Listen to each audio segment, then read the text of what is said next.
welcome back. What you got for us, Chris?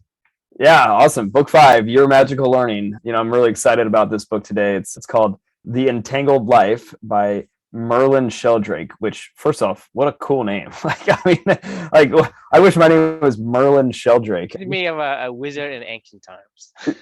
Right. Just such a good name. Anyway, so this book. Kudos to the parent. Exactly. The book is called, once again, Entangled Life. It's how fungi make up our worlds, change our mind, and shape our future, by the author Merlin Sheldrake. The book itself is key. It's all about looking at fungi from a number of different angles, how they work in our world.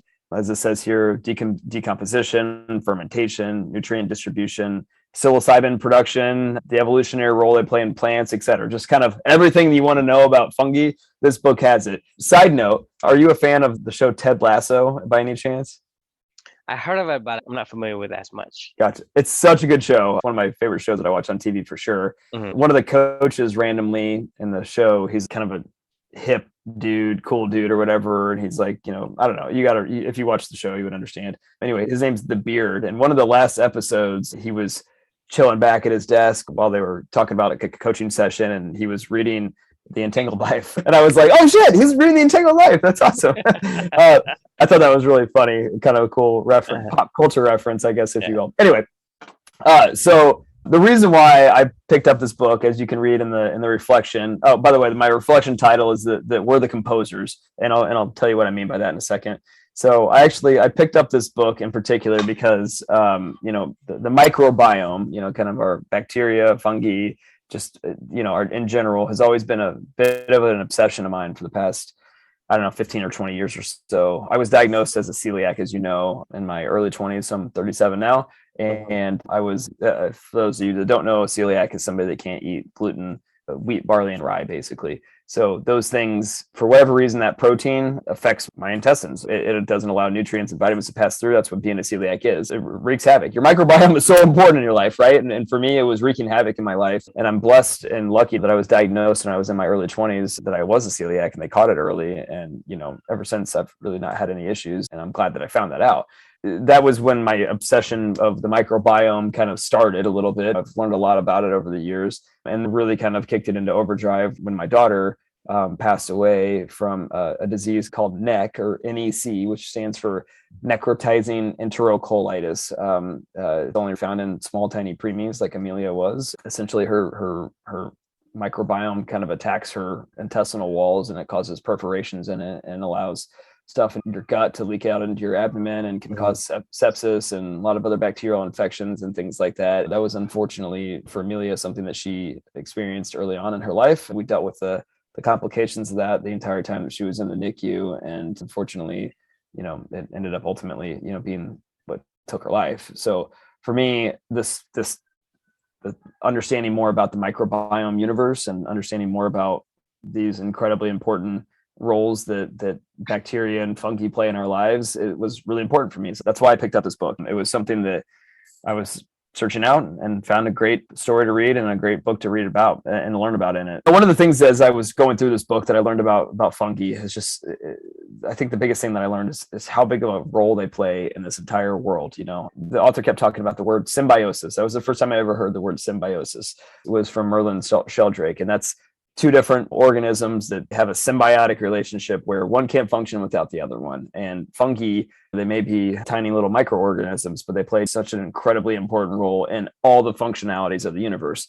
And it made me start to think a lot about the topic of the mission of Clubany, which is balance, right? And that's about trying to find and live a balanced life. And everybody has a role to play in a balanced existence. And fungi are something that we don't really see, but play a huge vital role in keeping our world in harmony and to keeping life in general in harmony.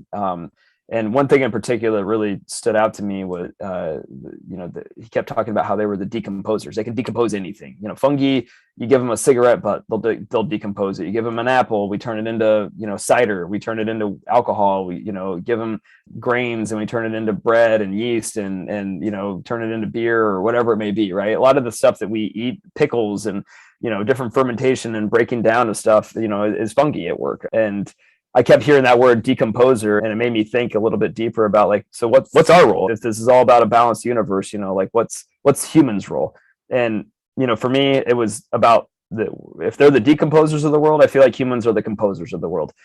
We can take anything and mash it all up together and create this beautiful new, anything. Like, I mean, anything that we want to turn our imagination toward, we can take all these crazy elements of this universe and somehow, turn it into this beautiful new thing, whether it be a skyscraper, whether it be, a new game that we invent, whether it be, medical advances and innovations, whether it be drugs or chemicals or whatever to change certain things. It's just like what humans are able to do as the composers of the universe. If the fungi are the decomposers, I feel like, we're the composers, really. We can turn anything together, and that's our role to play in a balanced universe. So that was my reflection from the Entangled Life, I guess, and kind of what I learned from it and what it sparked in me. What do you think? What are your thoughts? Well, first off, have you read the book? I mean, I don't think you've ever read this one, but what do you think? I have. Nice. I love the book, and to me, you bring up an interesting point. It's just that if there are decomposers, there has to be composers. Just because it's the way the world works, and you have to have, the one that's gonna balance you out. If you inside company, one of the ingredient of a great team, you have to have a seller and a builder. I mean, you can't just all sell nothing. You can't just all build and nothing happens to it.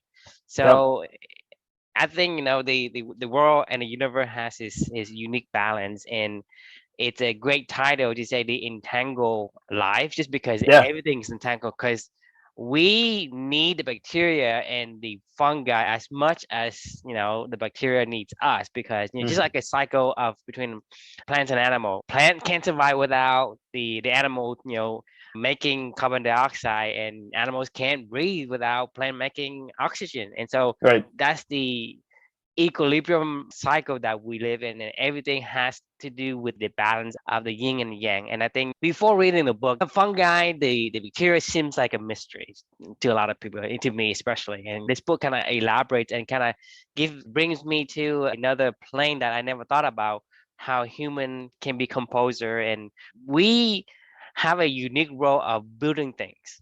Like the beavers, right? Exactly. Exactly. So we have a unique skills. Fungi has the unique skills. We have all unique skills, and as long as we play our part, our life is going to be in balance. And I think it's a great book to learn specifically about the fungi, the bacteria, but also kind of take you to another level of a new perspective of thinking. So I think I highly recommend this book if anybody hasn't read it. Yeah, I couldn't agree more, man. I would highly recommend this book too. I had a blast reading this one. Like 3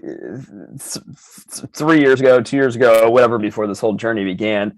Like, there's no way in hell that I would have ever thought that I'd be reading a book about fungi, and not only reading a book about fungi, but then telling my friends about, oh man, that was the best book ever. You gotta check this thing. Like, you don't even know what fungi's all about. Fungi's, I mean, I can't even tell you how many people I recommended this book to. It was just so stupid. Like, I didn't even think about work, my new paradigm of life. It's a different world, right? They must have thought you try some of the shroom inside the book. Right.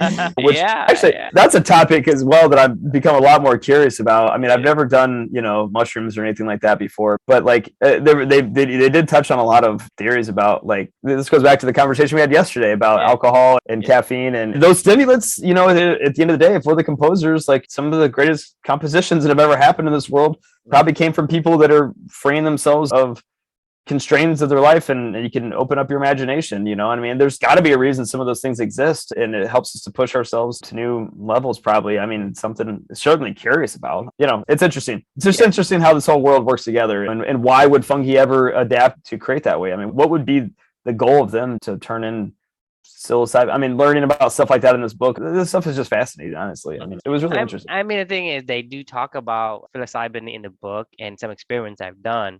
And to me, it's very interesting to kind of talk about and discover, just because you think about how trees are able to communicate with another tree by the network.